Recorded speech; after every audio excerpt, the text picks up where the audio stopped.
Asti, another character we get for free, and many players immediately benched her in favor of the 5-star healer option, Logos. But those people are missing out, because there are things that Asti does that Logos simply cannot hope to compete with.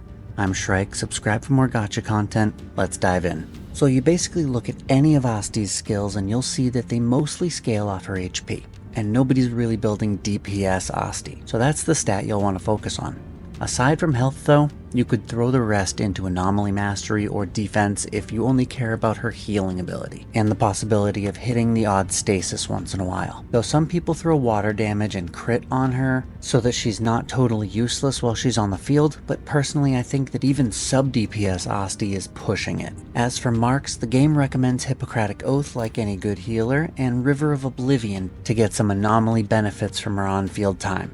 Personally, I think that if that's your goal, a golden branch would be better.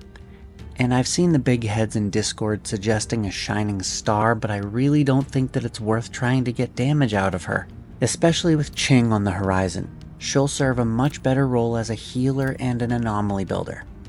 So my suggestion is a River of Oblivion and a golden branch alongside her Hippocratic Oath. Just make sure each piece has HP on it and you're good. You probably don't even need to level the pieces up. Oh, and this is how you'll cram all that into the grid. She is basically just a healer as far as her stats go, so HP is really all you need. But she can help you achieve a stasis effect or even an overload.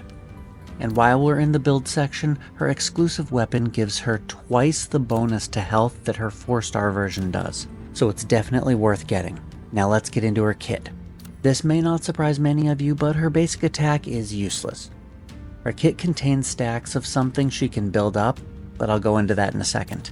Skill 1 is what throws out her umbrellas.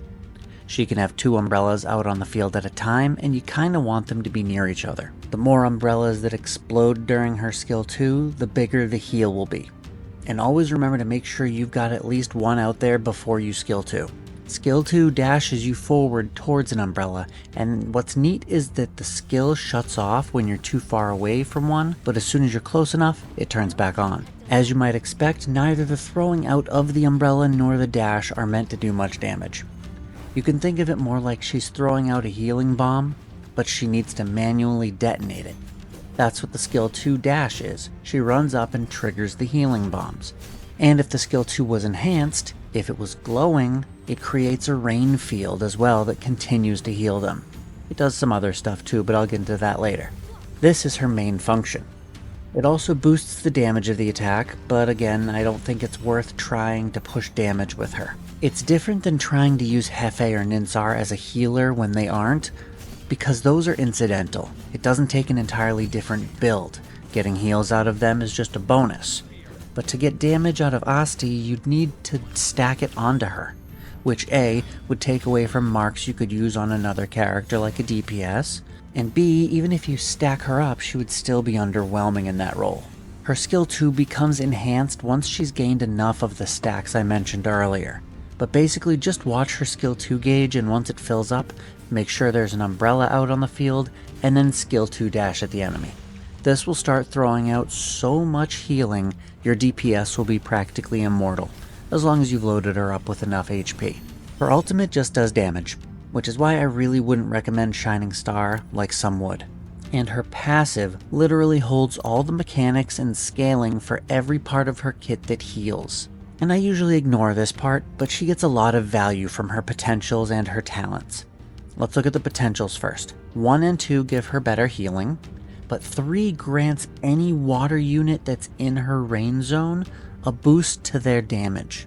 Her and Ching are going to get along swimmingly, and 5 and 6 give her a longer heal and a wider radius, all very good. And her talents, most are heal boosts, but her first one's the most exciting in my opinion. It grants a critical damage boost to any ally inside her healing zone, and the boost scales off of her health.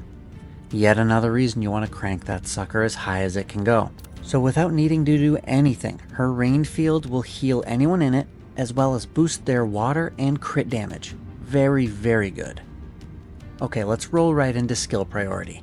You may have figured out by now that you want to be focusing on her passive.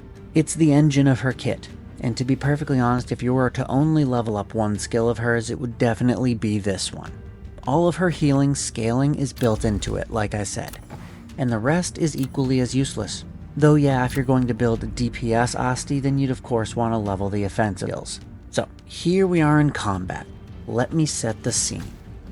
We're hacking away with our DPS and we're pretty bad at dodging.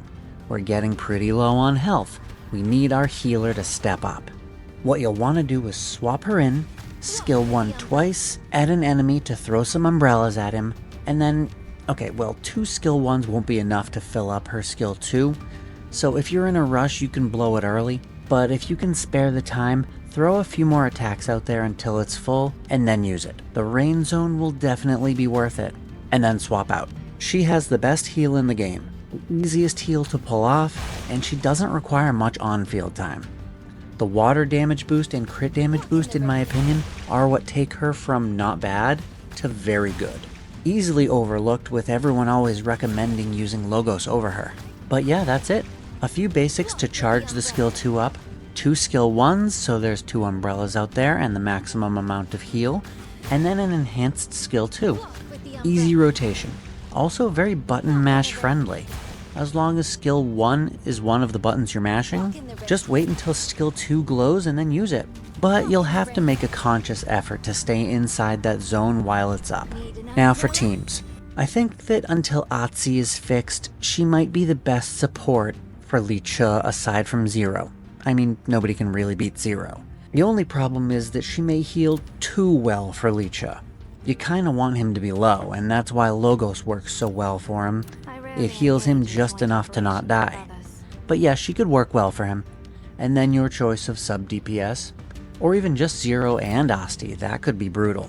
The healer spot can go in any team, but I will say that she specifically wouldn't synergize as well with an anomaly focused team, disregarding the fact that I advised building some onto her. Her crit damage buff is counterintuitive to an anomaly team, since anomaly can't crit, but that's where Hefe shines anyway. And I mentioned it earlier, but water DPS will be exceptional with her due to her water damage buff.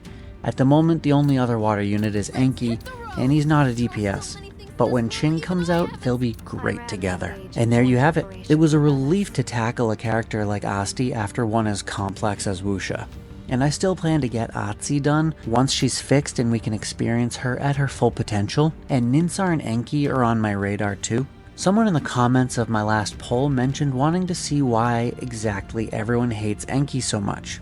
And I have to admit, I'm curious too. Interested to see if we can find a good place to use him. But with that being said, I'm gonna fly. I'll see you in the next one. Bye.